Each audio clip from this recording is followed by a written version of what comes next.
Assalamualaikum semua, semoga kesehatan dan keberkahan senantiasa menyertai kita semua. Pada kesempatan kali ini, saya akan mempersembahkan sebuah cerita yang ditulis oleh Dio Seta berjudul 2910 MDPL Part 3. Desa Gaib Alas Merapi. Sebelum kita memulai cerita tersebut, alangkah baiknya untuk memberikan dukungan dengan cara like, komen, dan subscribe. Dukungan dari kalian sangat berarti bagiku dan akan menjadi motivasi bagi saya untuk terus membawakan cerita-cerita yang menarik lainnya. Kabut yang turun memisahkan aku Tiwi dari yang lainnya. Suara gamelan memandu kami menuju hutan terlarang dan mempertemukan kami dengan sosok pendaki tanpa kepala. Untuk yang belum menonton video part sebelumnya, link video sudah Mimin taruh di deskripsi. Oke, tanpa berlama-lama lagi, mari kita mulai ceritanya. Udara pagi yang dingin menemaniku dan Tiwi di jalur pendakian yang aneh ini. Kami masih khawatir dengan keadaan Raka dan Farel yang terpisah dari Tiwi. Semoga saja mereka tidak merasakan kejadian yang sama seperti yang kami alami semalam. Aku dan Tiwi memutuskan untuk mengisi perut dulu dengan memasak mie instan dengan kompor portabel yang kami bawa. Kami baru tahu, ternyata membutuhkan waktu lama untuk memasak mie instan dengan kompor ini dan udara dingin di daerah pegunungan seperti ini. Untungnya kami cukup sabar menunggu hingga aroma mie instan menggugah indera penciumanku. Sumpah! Ini mie instan ternak yang pernah aku makan. Ucap Tiwi dengan wajah yang berbinar-binar. Enakan mana sama bakwan hasil rebutan sama aku? Tanyaku dengan sedikit canda. Enakan ini serius, jawab Tiwi dengan terus memasukkan mie yang masih setengah panas itu ke mulutnya. Aku memperhatikan wajah Tiwi yang terlihat seperti benar-benar kelaparan menikmati sarapan pagi ini, sampai akhirnya aku menyeruput mie instanku yang baru matang. Kita ke arah mana ya Galang? Tanya Tiwi. Aku bawa kompas sih, tapi nggak tahu cara makanya kalau di gunung begini, kita tetap harus cari jalan setapak, jawabku. Buka aja kompasnya, paling nggak bisa jadi patokan kita supaya nggak balik lagi ke jalur sebelumnya, balas Tiwi. Benar juga, walaupun tidak bisa menunjukkan arah, kompasku bisa digunakan untuk menandai agar kami tidak berputar-putar di jalur yang sama. Aku mencoba mengingat jalur yang kulewati kemarin dan memilih menuju sebaliknya yang terlihat menanjak. Tiwi, kalau kita sudah ketemu Raka dan Farel apa kita turun aja? Nggak usah maksain ke puncak. Ucapku. Tiwi hanya terdiam, wajahnya terlihat berpikir. Kita memang ngalamin hal-hal aneh Galang, tapi sejauh ini tidak ada dari kita yang terlukakan. Aku juga sering dengar banyak pendaki ngalamin hal-hal aneh. Kita lihat kondisinya dulu aja, kalau masih memungkinkan aku masih mau ngeliat puncaknya. Omongan Tiwi ada benarnya, memang kondisiku dan Tiwi masih tidak kurang suatu apapun namun bagaimana dengan Raka dan Farel? Selain itu aku masih merasakan perasaan tidak enak dari perjalanan ini. Intinya kita jangan memaksakan diri, keadaan kita yang tersesat saat ini juga pasti membuat Raka dan Farel khawatir, ucapku yang segera disetujui oleh Tiwi. Sebenarnya perjalanan pagi ini masih terasa aneh olehku. Tidak ada suara binatang ataupun serangga hutan seperti yang biasa terdengar, hanya suara langkah kaki dan suara angin yang terhembus ke telinga yang ada saat ini. Jalur ini tidak seperti yang diceritakan oleh pendaki-pendaki ataupun yang ada di artikel berita. Berbagai jenis pohon tumbuh di sekitar kami dengan jalur menanjak.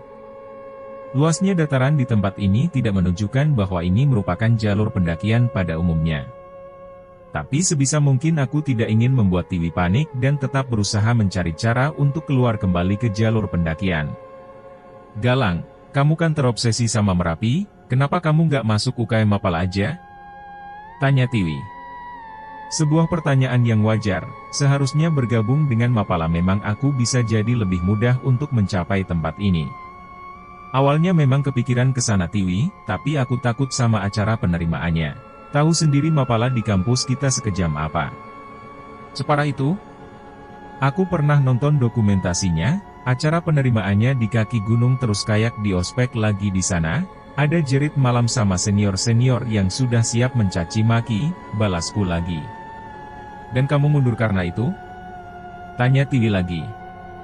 Sebenarnya mereka gak salah, mereka ngajarin disiplin dan melatih mental supaya bisa survive di alam.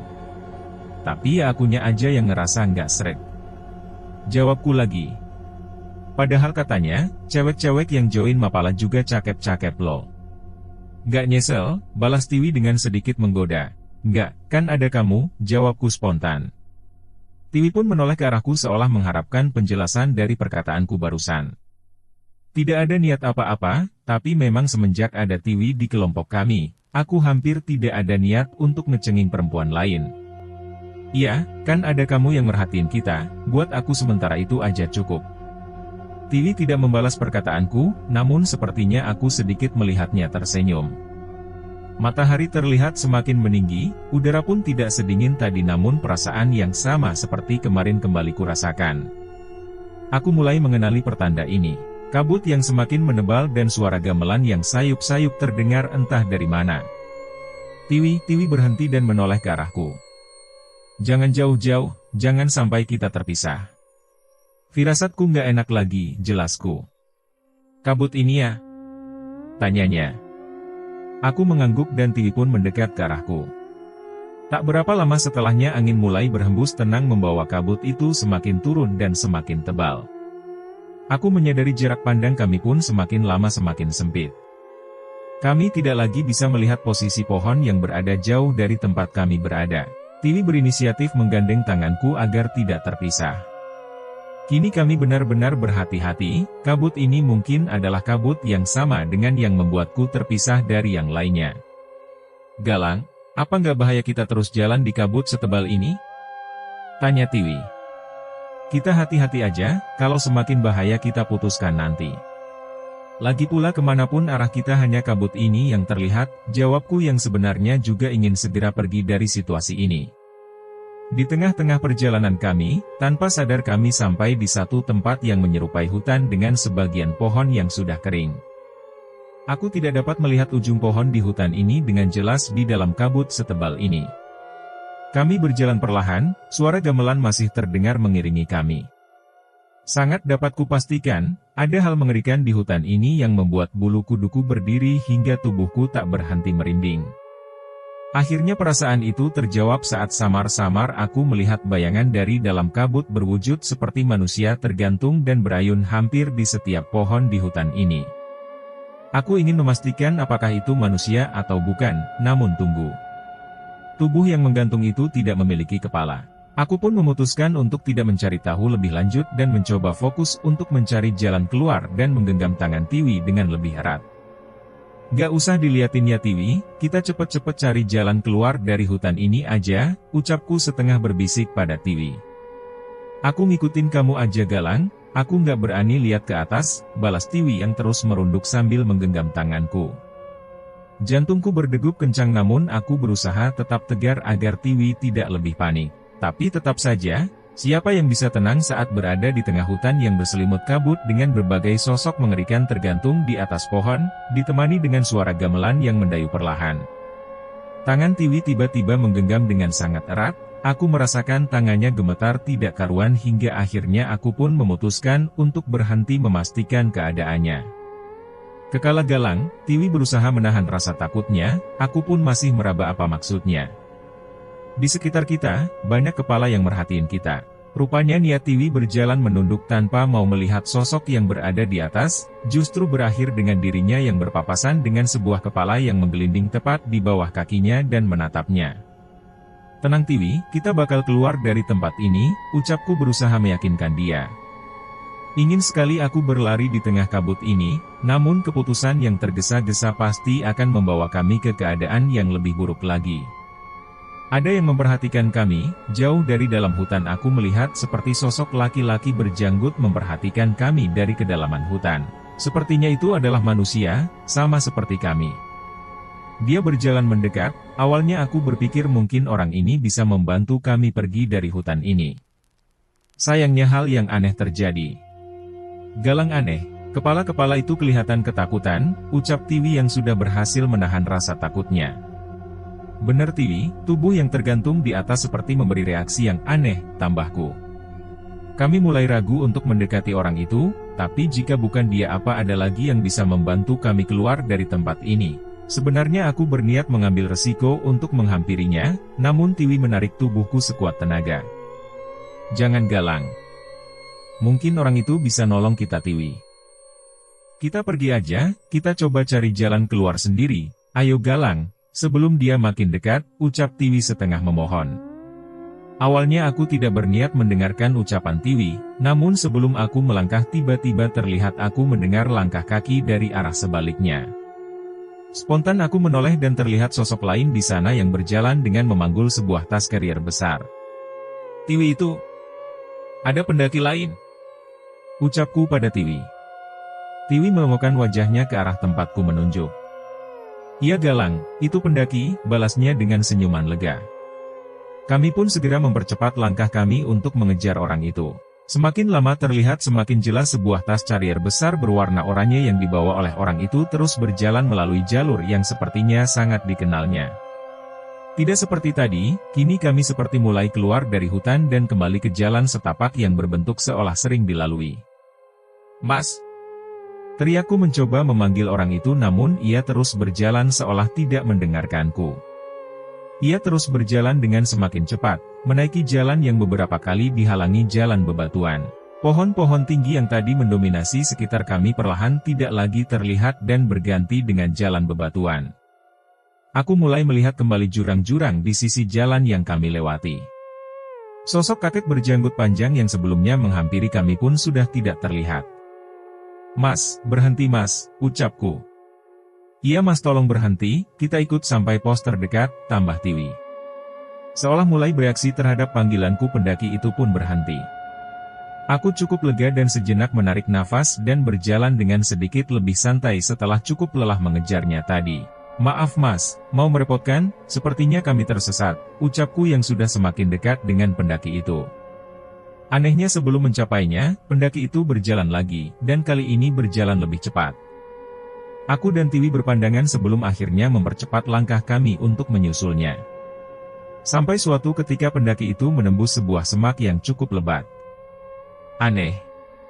Kami mengikuti jalan yang sama dengannya. Namun tepat saat kami melewati semak itu pendaki itu tidak terlihat lagi oleh kami. Galang, pendaki itu hilang. Aku yakin arahnya ke sini Tiwi, nggak mungkin bisa hilang secepat itu. Jawabku yakin. Coba lihat itu Lang. Itu kayak desa bukan sih? Tanya Tiwi sambil menunjuk pada sebuah tempat yang terlihat berdiri beberapa bangunan. Iya. Ada rumah-rumahnya, tapi kayaknya jadul banget bangunannya, balasku. Aku tidak pernah menyangka bahwa ternyata ada desa di jalur pendakian Merapi ini. Sebuah desa dengan bangunan rumah-rumah yang terpisah oleh lahan kebun dan terlihat masih sangat asri. Hampir tidak ada kabel listrik berseliweran di sana. Aku nggak pernah tahu ada desa tertinggal di Merapi, tapi setidaknya mereka harusnya bisa memberitahu kita arah untuk ke jalur yang benar kan Tiwi? Aku meminta pendapat pada Tiwi.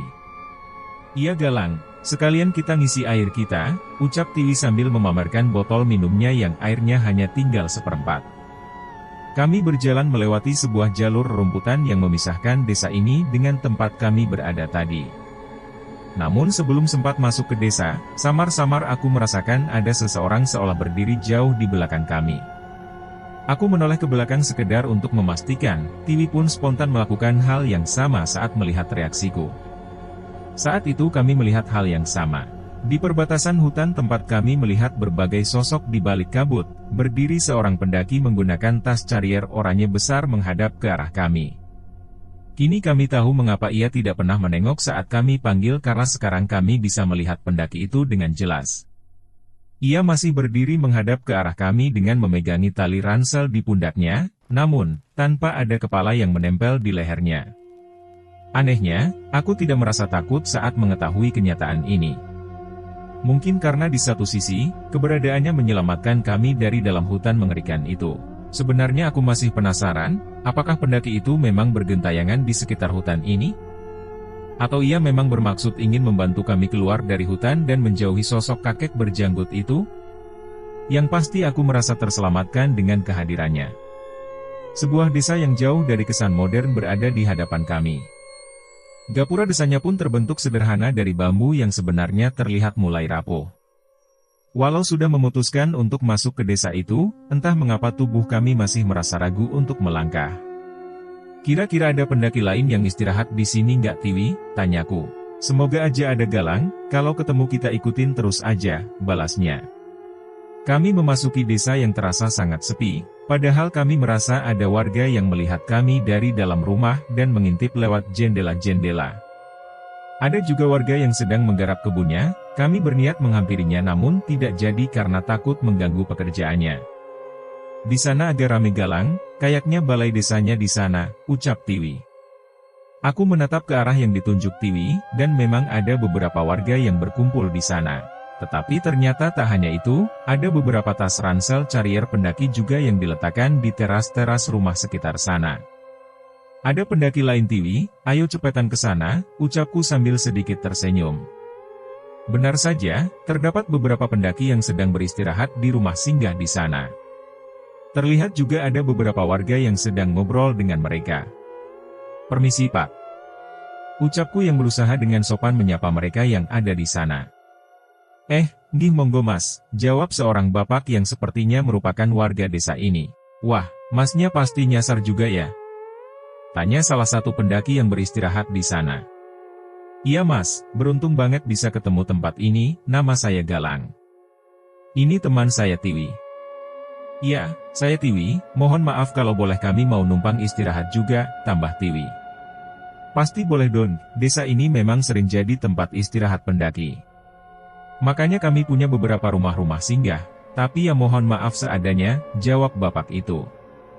Saya Suryadi, perangkat desa sini, nanti biar saya minta orang untuk bersihkan dulu rumah yang di sebelah. Ditunggu sebentar ya.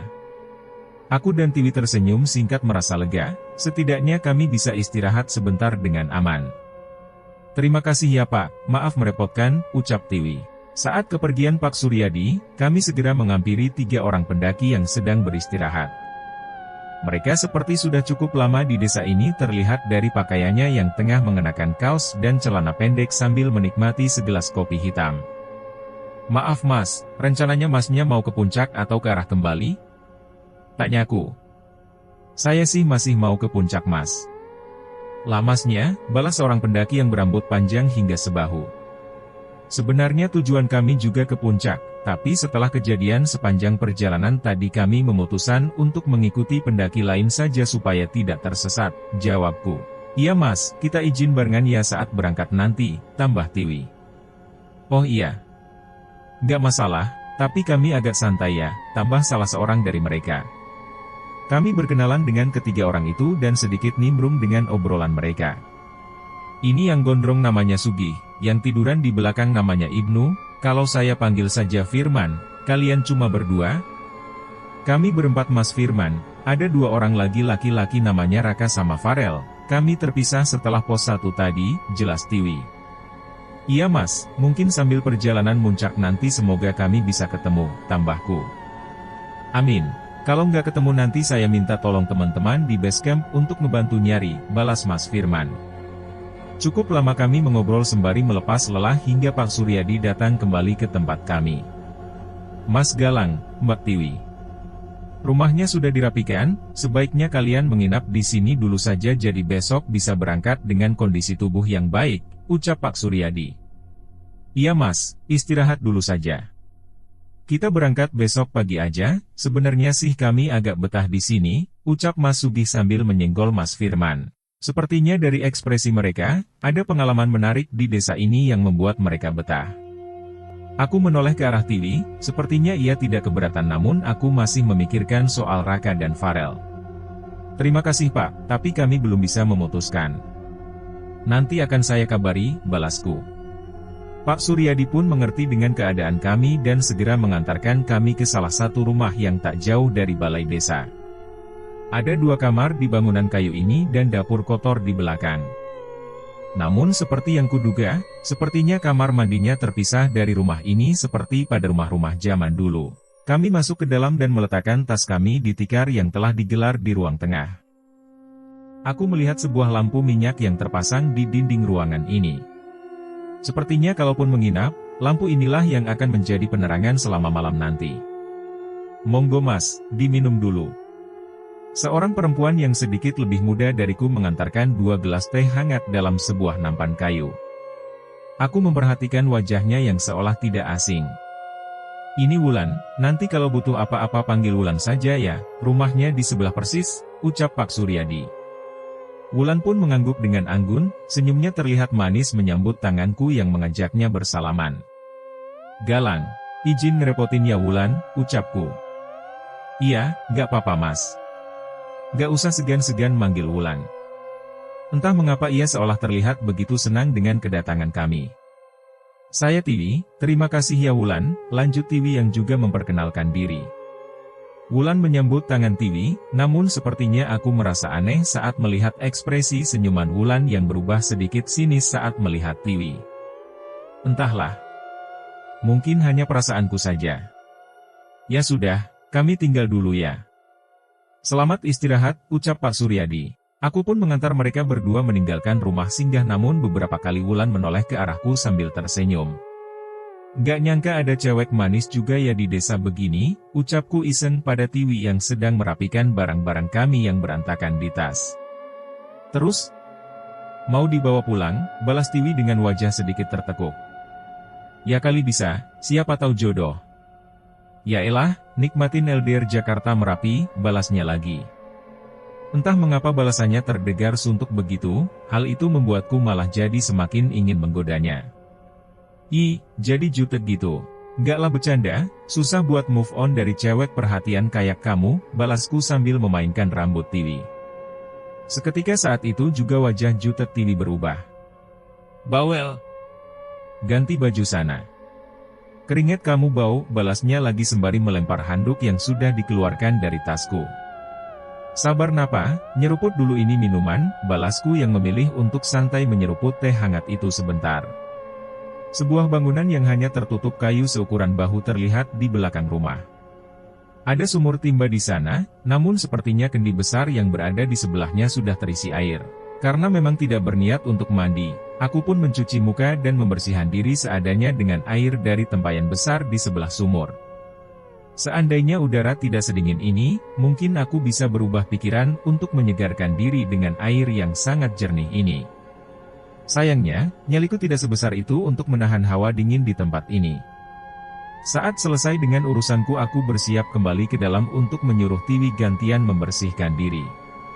Sebelum masuk, tanpa sengaja aku melihat ke rumah sebelah yang katanya merupakan rumah tempat tinggal Wulan. Dari jendela dapur yang terbuka terlihat Wulan yang baru memasuki dapur dan meletakkan beberapa peralatan. Tanpa sadar aku memperhatikannya cukup lama, hanya seorang perempuan dengan pakaian daster sederhana dan rambut hitam panjang ternyata bisa mengalihkan perhatianku. Jantungku berdegup kencang saat Wulan menyadariku dan melemparkan senyumannya yang manis dari balik jendela dapurnya. Aku yang sedikit malu segera buru-buru kembali ke dalam rumah untuk membantu Tiwi. "Kenapa kamu senyum-senyum sendiri?" tanya Tiwi yang heran melihat kelakuanku. "Nggak Tiwi, nggak ada apa-apa," jawabku. "Alesan, kayak aku nggak kenal kamu aja," balas Tiwi. Aku pun gantian membereskan barang-barangku sementara Tiwi bersih-bersih dan mengganti baju. Ia mencoba menggantung baju basahnya di teras belakang berharap bisa sedikit lebih kering agar lebih ringan untuk dibawa. Tidak banyak perbincangan setelahnya, sepertinya aku tertidur di ruang tengah bersandarkan tas carrierku yang sebagian isinya sedang ku keluarkan. Tiwi yang juga sudah kelelahan sepertinya juga ikut tertidur. Sayup-sayup terdengar suara gamelan membangunkan tidurku. Kali ini tidak seperti tadi, suaranya terdengar dekat seolah berada di sekitarku. Aku mencoba membuka pintu dan mencari asal suara itu. Beberapa warga terlihat melihat pendopo balai desa dari jauh menyaksikan sekelompok pemain gamelan yang sepertinya bersiap untuk pertunjukan. Tak jauh dari tempatku, Mas Sugi juga berdiri menonton dari jauh. "Mau ada acara Mas?" tanyaku. "Kayaknya iya, jarang-jarang nih bisa nonton begini," balasnya. Benar apa kata Mas Sugi, pertunjukan ini pasti menarik. Sayangnya aku masih khawatir dengan keadaan Raka dan Farel. Berhubung langit masih terang, mungkin sekarang waktu yang tepat untuk mencari mereka. "Tiwi, bangun." Aku sedikit menggoyangkan tubuh Tiwi sambil melihat muka tidurnya yang sangat lucu. "Kalau mau berangkat, sekarang aja, mumpung masih terang," ucapku. Tiwi yang terbangun berusaha mencerna omonganku sambil mengucek-ngucek matanya. Ia berusaha melihat jamnya, namun ia mencopotnya dan menaruhnya ke dalam tas. "Ya sekarang aja, yuk siap-siap," balas Tiwi. Kami mencuci muka dan mulai siap-siap memasukkan kembali barang-barang ke dalam tas. "Bawa kertas sama pulpen kan? Nanti kita minta digambarin petunjuk arahnya aja," ucapku. Tiwi hanya mengangguk, sepertinya tidurnya masih belum cukup. Suara ketukan pintu terdengar dari luar. Aku segera berdiri dan membukakannya. Rupanya Pak Suryadi datang dengan membawakan singkong goreng untuk kami. "Lo pada siap-siap? Mau kemana?" tanya Pak Suryadi. "Kita mau lanjut Pak, mumpung masih terang, teman-teman kami masih belum ketemu," balasku.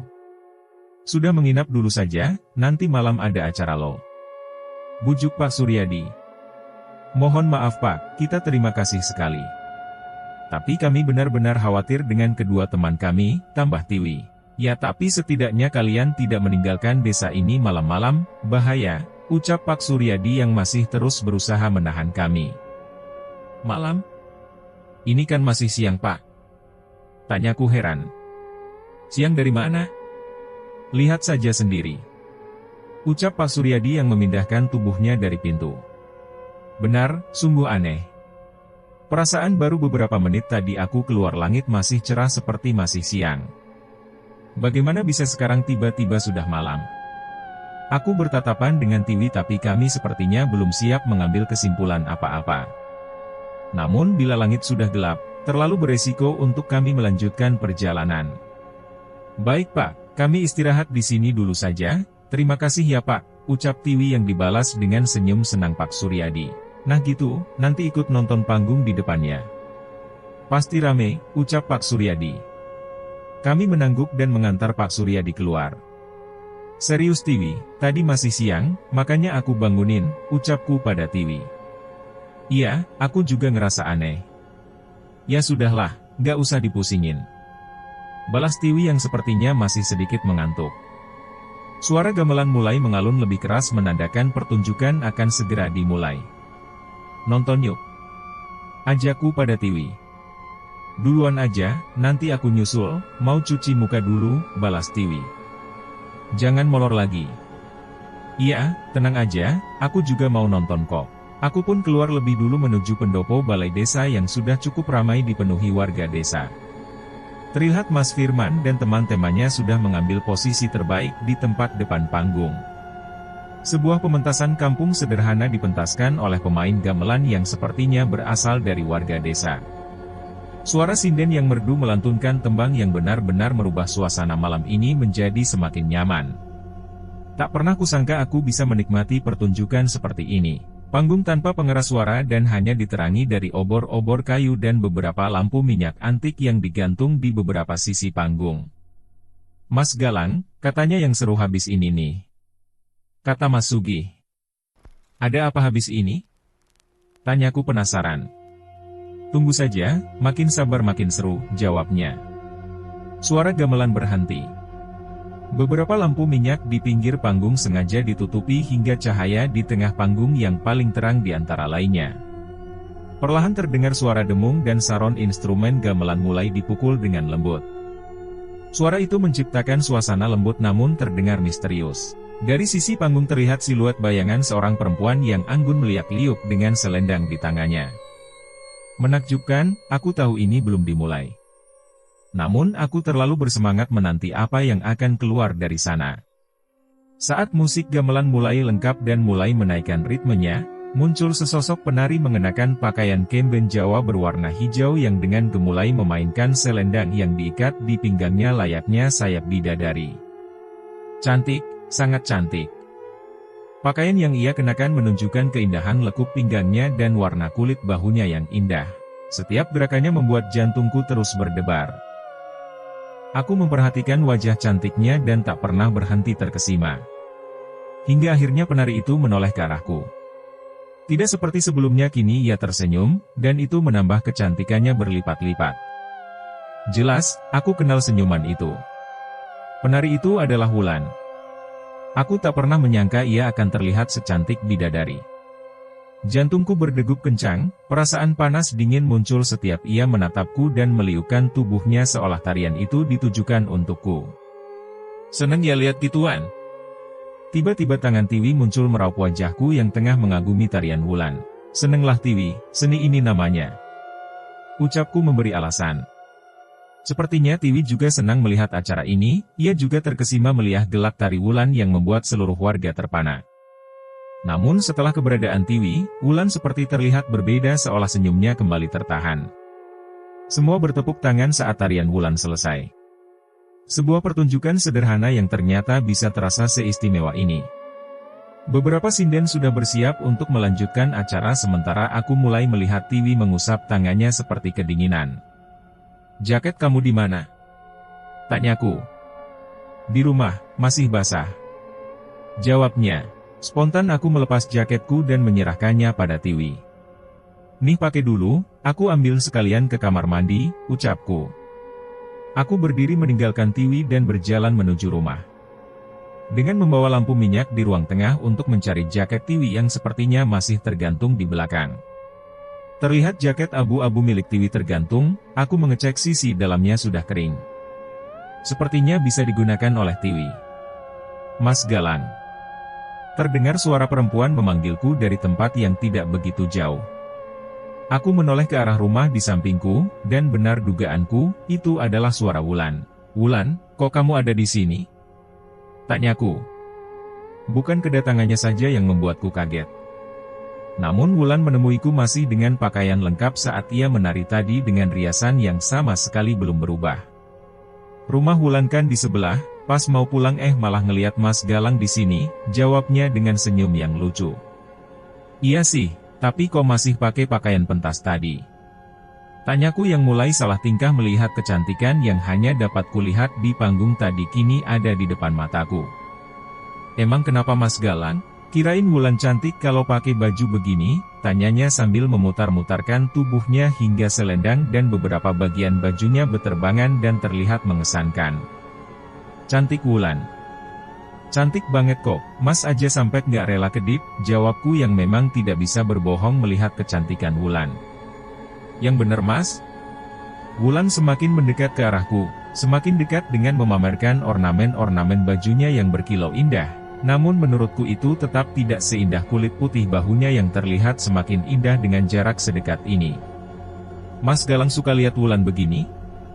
Tanyanya dengan tatapan yang menggoda dengan wajah yang menatap mengengadah ke wajahku yang sedikit lebih tinggi darinya. Jantungku semakin berdegup dengan kencang, tubuh Wulan sekarang sedekat rangkulan tanganku.